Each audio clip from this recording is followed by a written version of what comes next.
No reason to act surprised. I am the Shinigami Ryuk. Judging by your laughter, you've already figured out that what you have is no ordinary notebook. Oh, I like that. Yeah. That's saucy. 広がる闇の中交わし合った革命のちぎり誰にも邪魔させるわけにはいかないから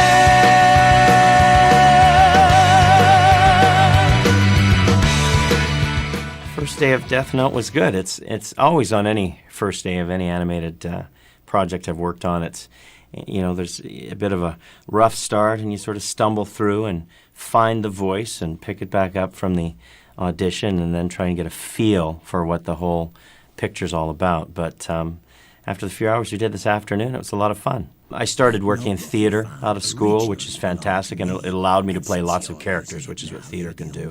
And then I wanted to get into film. And I sort of started looking at animation and realizing that was this booming industry happening in Vancouver, and did a little bit of research about it and thought, I can do that. And then I went out to a couple of events and a large cattle call for a big production that was happening here about, I guess it was almost 14 years ago, and I landed one of the leads on a new G.I. Joe series, I think it was, and that was my first start at it, and it's been, you know, roller coaster ever since.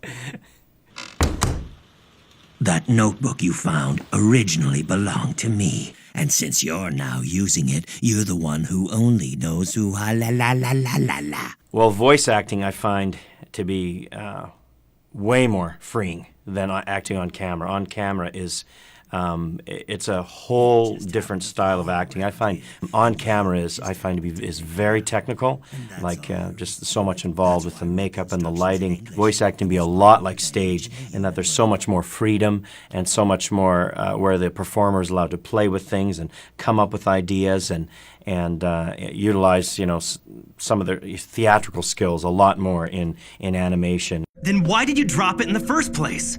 You even wrote down specific instructions, so don't try to tell me this was an accident. You're asking me why? I did it because I was bored.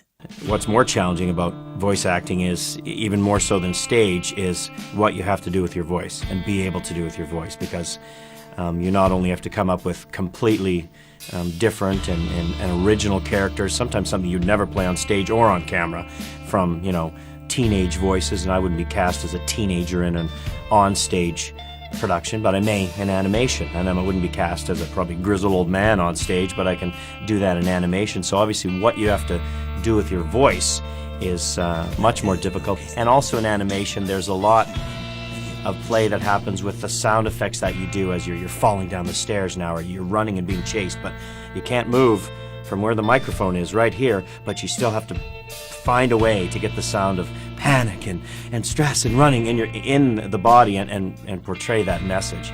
But usually I'll just I'll come up with, you know, the acting is first, and then I'll start to play with what would be scary, or what would be, you know, meaner, what would be more ominous, what would be more playful, and go from there. Humans are so much fun. You still have to be able to say a line, and you can't really be eating an apple, because in animation, you know, especially Ryuk's character, he, you know, takes up that big bite and swallows a whole apple. You have to make up a sound for what's that going to sound like, right? And how's that, you know, make munching noises when there's nothing in your mouth, and swallowing, and then come up with a line right away as if you just have a bunch of food in your mouth.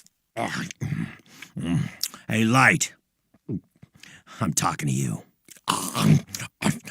Sorry, he does something. He does this weird pause. Let me watch it one more time.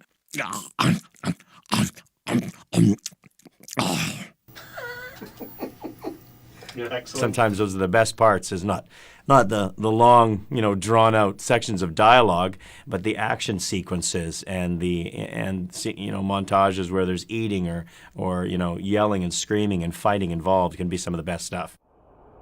As soon as I saw Ryuk, I was like, whoa, very different than anything I'd seen.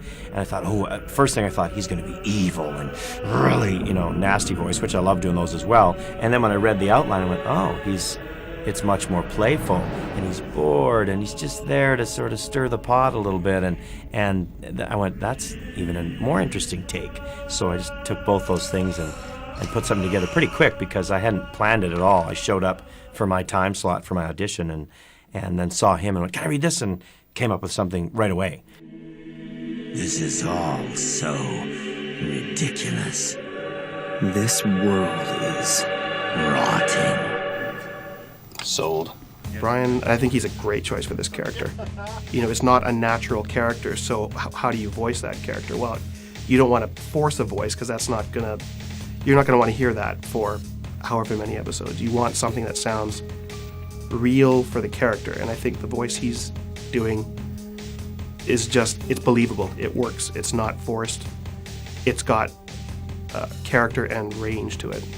That's important. He's there for a reason, as a bit of the puppet master and also the jester as well, that he has to, you know, he appears to, and he probably brings humor to scenarios that can be extremely, you know, devastating. How can he find a way to enjoy this? And I think he's a good foil to Brad as Light.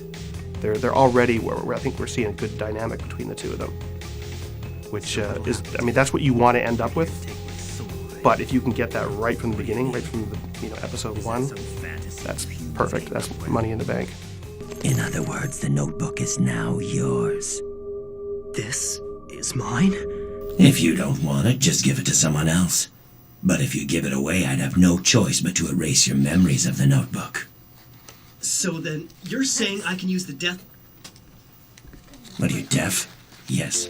You know, it's tough not working sometimes on these shows when you don't get to work with other performers. It's nice, actually, when, like, Brad Swale had been in before me, so I could actually hear some of his reads previous to mine, because that's going to be obviously a lot of interaction between those two characters. So that was nice to hear, you know, where he was placing his character and the vulnerability that was there and the feel that was coming from him. I think he's enjoying the part and he's doing a really good job. Brian is one of those voice actors. He has a real range of voices. You know, he can do really high, squeaky, goofy voices and low, deep, and he can do really good natural reads. He's really good at that sort of, you know, the steely-eyed tough guy. I didn't choose you. Don't you see this is just all an accident? Hey! We've got a problem here. Well, as a voice director, Carl is, I'd say, one of the best in the whole city. And Vancouver is a huge industry for animation, probably one of the top 3 in North America. What's the point of doing that? It's only a matter of time. Do that, put a bit more question mark on it. Sure. And he really knows what actors want to hear. He doesn't read the lines for you and say, do it like this, or spell it all out for you. He always lets you find what's going on. What's the point of doing that? It's only a matter of time. That's nice. Is the whole thing in my head? Yes. Yeah. Okay, so this is like, oh, now I'm not bored anymore. I've got one. To yourself, Yeah. but to keep it. You know, he can joke and keep it like you're standing still in a tiny booth, and, you know, for some people it probably can get monotonous. But he finds a way that, you know, before you know it, 4 hours, 5 hours, it's done. I enjoy it, and Carl makes it a lot of fun. It's just as I thought. Humans are so interesting. Does that work? Really? Yeah. At first, I wrote the names of the worst criminals I could think of, like I was cleaning up the world one name at a time. Giving Light this kind of power, he's like a superhero, really. At least that's what the first thing I thought, wow, what power. And nobody else has that kind of power. Even great leaders don't really have that kind of power to just point at anyone. Really, it's godlike, and, you know, there's no one closer than, really, that kids could relate to than superheroes. And superheroes are extremely popular because they can do things that nobody else can do.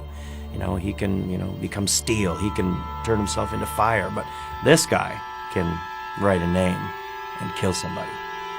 And I will become the god of this new world.